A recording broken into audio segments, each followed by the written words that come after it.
About 2 years ago, I was doing a morning devotional, and I see that Mary Magdalene has this encounter with Jesus, with the resurrected Christ in the garden. And then she goes and tells the disciples what she saw, and their first reaction is that they don't believe her. And then she disappears. And I couldn't understand, why don't we hear anything else?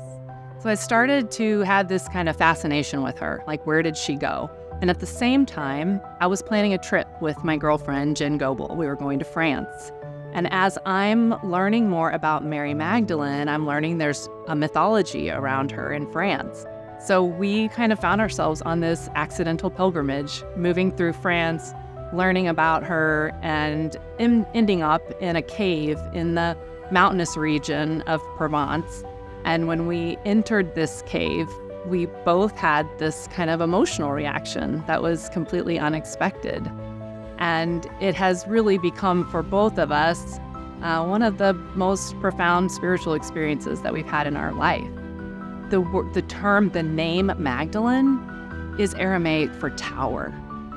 And so many believe that that was a name given to her by Jesus, that she was the tower, the watchtower, and that he needed her to stay close. When all of the male disciples were in hiding, it seems, she was there at the crucifixion. She was there at the foot of the cross.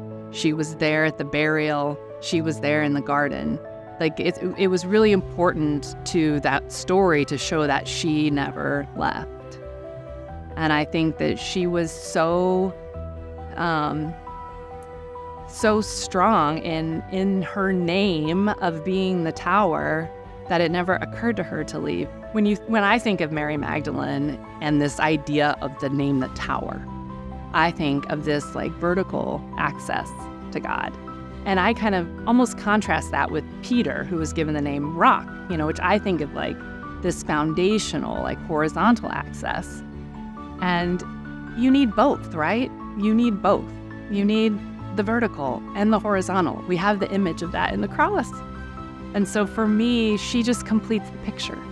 It helps me as a woman to have that example, to see in her a leader and to see somebody who is embodying these feminine characteristics of the divine. We have, we value female leadership at the gathering, and we have examples of that in our female pastors.